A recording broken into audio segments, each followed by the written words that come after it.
جب آپ بالکل بے بس ہو جائیں تو آپ نے یہ پڑھنا ہے. کیا پڑھنا ہے؟ ویڈیو کو اینڈ تک ضرور دیکھیے گا. بسم اللہ الرحمن الرحیم. السلام علیکم.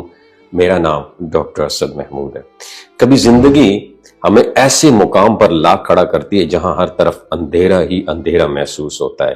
نہ کوئی امید کی کرن دکھائی دیتی ہے، نہ کوئی رستہ سمجھ میں آتا ہے. دل گھبرا جاتا ہے، آنکھوں میں نمی آ جاتی ہے اور انسان سوچتا ہے اب کس سے بات کی جائے. ایسے وقت میں انسان کو یاد آتا ہے کہ میرا ایک رب ہے جو سب سن سکتا ہے، جو ہر جگہ موجود ہے، جو دل کے راز بھی جانتا ہے اور آنکھوں کے آنسو بھی دیکھتا ہے. اور جب دل سے پکار نکلتی ہے تو وہ پکار سیدھا عرش تک جا پہنچتی ہے. یہی وہ راز ہے جو ہمیں حضرت یونس علیہ السلام کی کہانی سے ملتا ہے.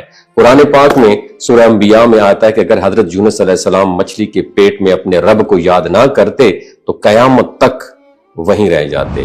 ذرا سوچیں، مچھلی کا پیٹ، سمندر کی گہرائی اور رات کا اندھیرا، تینوں اندھیرے ایک ساتھ اور انسان بالکل اکیلا. لیکن اس اندھیرے میں ایک روشنی پیدا ہوئی اور ایک دعا کی صورت میں جو آج بھی زندہ ہے اور سننے والے کے حالات بدل سکتی ہے. اور یہ دعا تھی، لا الہ الا انت سبحانک انی کنت من الظالمین. اب اس ایک جملے میں اللہ کی کبریائی کا اقرار، اس کی پاکیزگی کا اعلان اور اپنی غلطی کا اعتراف تینوں شامل ہیں. اور یہ تینوں چیزیں ہیں جو بندے اور رب کے درمیان کی ساری دوری ختم کر دیتی ہے.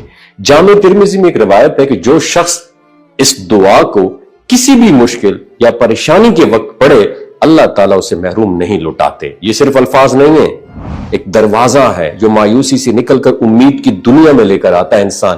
یہ دعا ہمیں سکھاتی ہے کہ جب ہم اپنی کمزوری تسلیم کر لیتے ہیں، جب ہم یہ مان لیتے ہیں کہ ہماری طاقت محدود ہے اور ہمارا رب ہی سب کچھ کر سکتا ہے، تو اس وقت اللہ کی مدد ایسی جگہوں سے آ جاتی ہے جہاں ہم نے کبھی زندگی میں سوچا بھی نہیں ہوتا. زندگی میں بہت سارے وقت ایسے آتے جب ہم مچھلی کی پیٹ کی طرح بند گلی میں سٹک ہو کے رہ جاتے ہیں. کوئی مسئلہ ہمیں جکڑ لیتا ہے، کوئی دل دکھا کر کھا جاتا ہے، یا کوئی خوف رات کی نیند چھین لیتا ہے. لیکن یہ دعا ایک چابی کی طرح ہے جو ہر تالے کو کھول دیتی ہے.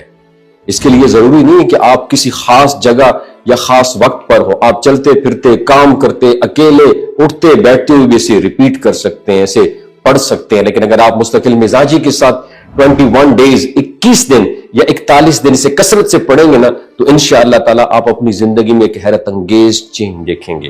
کیپ ان یور مائنڈ، یہ دعا محض الفاظ نہیں، اللہ کے ساتھ ایک کنیکشن ہے. یہ ہمیں بتاتی ہے کہ ہم چاہے کتنے ہی نیچے گر جائیں، ہم سے کتنی ہی غلطیاں سرزد کیوں نہ ہو جائیں، رب کی رحمت ہمیشہ ہم سے بڑی ہے. حضرت یونس علیہ السلام کی دعا نے سمندر کی گہرائیوں کو چیر ڈالا، مچھلی کے پیٹ کو ان کی قید نہ رہنے دیا. اور آج بھی یہ دعا کسی بھی بندے کو اس کے اندھیروں سے نکال سکتی ہے. شرط صرف یہ ہے کہ اسے پڑھتے وقت دل یقین سے بھر جائے کہ میرا رب سن رہا ہے، وہ دیکھ رہا ہے، وہ مجھ پر رحم کرے گا. اور اس کے دل میں ابھی کوئی بوجھ ہے، اگر آپ کے دل میں کوئی پریشانی ہے تو لمحہ ضائع کیے بغیر میری آپ سے التجا ہے کہ اس دعا کو پڑھنا شروع کرتے. دن میں جتنی بار چاہیں، کتنی بار پڑھیں، لیکن پڑھتے وقت یہ محسوس کریں کہ آپ اللہ سے کنورسیشن کر رہے ہیں ڈائریکٹلی. آپ اپنے آپ کو اس کے سامنے پیش کر رہے ہیں اور اپنی کمزوریوں کا اعتراف کر رہے ہیں. یہی عاجزی، یہی سچائی وہ کنجی ہے میری جان جو اللہ کے خزانوں کے دروازوں کو کھول دیتی ہے. اور جب وہ دروازہ کھلتا ہے تو اندھیرے خود بخود روشنیوں میں بدل جاتے ہیں. وما علینا الا البلاغ المبین.